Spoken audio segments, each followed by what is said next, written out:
Joining me tonight from Melbourne is the Herald Sun's Terry McCrann in Sydney, the economic editor of the Australian, Adam Creighton. Adam, I gave it a promo at the end of my last segment. I reckon it was a cracker of a piece today. Yes. You called them nonsense jobs. Nonsense jobs. Well, the money's certainly not nonsense, but tell us about the actual work or not work, as the case may be.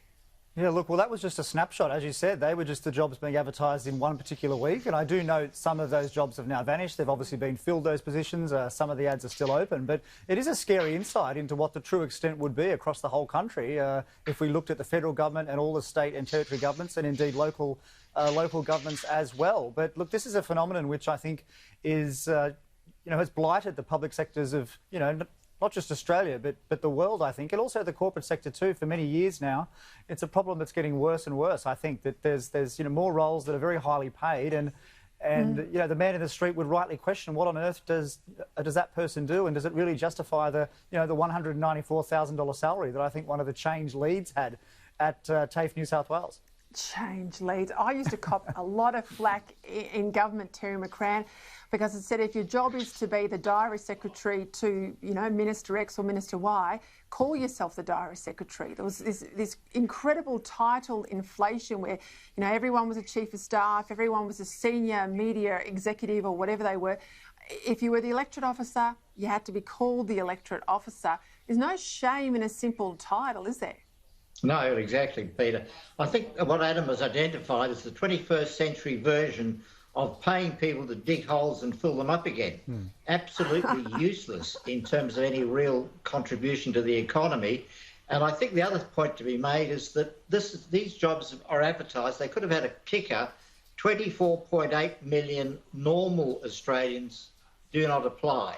I mean, it's to this little elite that sits like a pimple on top of the reality of Australia and the economy overall. Yeah, that's a very good point, Adam, because when you apply, you've got to, get the particular background documents. They run for pages and pages and pages. You have to address all this complicated criteria, and it's basically an application in woke. No, that's certainly true. Look, I've got no doubt if we found out who the successful applicants were, you would see that they'd come from posh schools, come from good families. They may have studied arts degrees, a dab of cultural Marxism at university, which of course is, what many of these jobs actually require. So, yeah, they're certainly not jobs for the battlers. That's true. No, and you've got to get the code right when you apply. Terry, you wrote in the Herald Sun over the weekend, all about tech jobs and the fact that you've got one single American company now worth 50% or more of the entire value of shares listed on the Australian Stock Exchange. Clearly you mean Apple.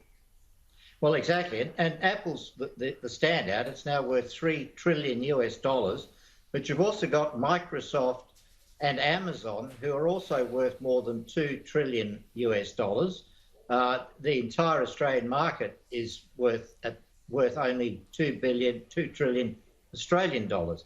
So each of these three companies are worth more than the entire Australian market, all the BHPs, the retailers, everything.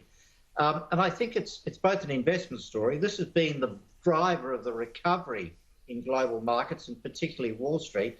But secondly, and most tellingly, this is the future in terms of the economy, the global economy. And it's not one that we're really that plugged into. I mean, if we're not going to go back to the Ponzi population property markets driver of our economy in the pre-COVID era, where are we actually going to get the growth, the jobs, the employment, and the value-adding, the real growth post-COVID? Well, certainly if, we're going to keep wages high in this country, which we need to, we don't pay low wages in Australia, and if we're going to keep our energy high, which we shouldn't, but we do, where are the jobs of the future? You're right to point that out. And that's the real worry, isn't it? Where are we going to be in 10, 20 years' time, particularly with AI and automation? And Dick Smith often talks about this. Where are the kids of the future going to find their careers? Well, look, it's very hard to predict, but we're just making it so much harder for ourselves on the global jobs market by having such high rates of income tax, especially on high-income earners. Because why would they want to move here? I mean, certainly there'd be a powerful incentive to move here because of the weather, because it's a great country. But, when you have a top marginal tax rate of 49% at $180,000, why would these big global multinationals even move their regional offices here, or move substantial parts of their operations here. They just won't. So we really have to get a lot smarter on that front, I think. And particularly when they can move so easily now online, as we've said in this pandemic, the idea of bricks and mortar offices is falling away. Adam, you've written a lot about super. I've got to ask you, there's a lot of employee representatives now on some of the big super funds.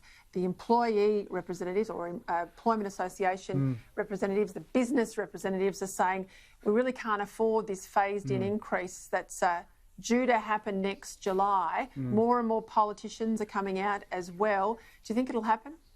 Yeah, look, certainly some awkward conversations around the water cooler, as you say, at CBUS, Australian Super, and some of the other big industry funds. But as you say, there is division now at the top, very open. Look. I mean, I think the increase is not going to happen. I think it's effectively over. I mean, I think the industry recognises that it's not going to happen, and I think the government is basically buttering everyone up for, at the very least, delaying the increase to 12%. But I would hope stopping it permanently, or at least stopping it at 10%, a nice round figure. It's just not. I mean, look, it was a silly idea before COVID, but now that COVID's come along and we're in this huge recession, it just, to coin a phrase, it doesn't pass the pub test to be increasing the cost of employers in the first instance, but also in the long run. Of course, you're reducing the take-home pay of workers. I mean, that's just a mad idea. And Terry, I think that's in part why the unions opposed people getting money out before the financial year and then another round of money after the financial year from their super funds, because once people had their super money in their pocket, it was such a potent reminder that it is their money, that they put it in there, that it was all just wages foregone. It's not something special that the employer does out of the goodness of their heart. And I think it makes them less reluctant, not more reluctant, to see more of their money next year head the way of superannuation. What we're seeing, Peter, obviously, is a battle between big super, and it's now big industry super, the industry super funds, rather than the retail funds of yesteryear, and the interests of their members and the interests of the ordinary worker and the Australian economy. The bottom line, clearly, as Adam has said, is that there is no way that you can justify putting more money into super. We can have an argument or a discussion about whether you should allow people to take more money out of super, but clearly we shouldn't be putting a higher percentage of incomes into super. And then you really need to have a secondary discussion about who gets that extra. Does it flow in wages? Does it remain in the companies, in the businesses? We're going to come out of this with businesses that are very battered and jobs that are going to be very hard to get. So we really have to focus on what's best for ultimately the workers of Australia, not those people running super funds. All right, we're going to leave it there. Adam Creighton, thank you. As I said, great article today. Thank you for your time tonight. And tell you what, Terry McCrann, you give me Alan Jones a run for his money with that jacket tonight, he'll get a bit jealous. You'll get a bit jealous. Paprika, I'd call that one. All right, thank you for your time, gentlemen. Thanks, Peter. All right.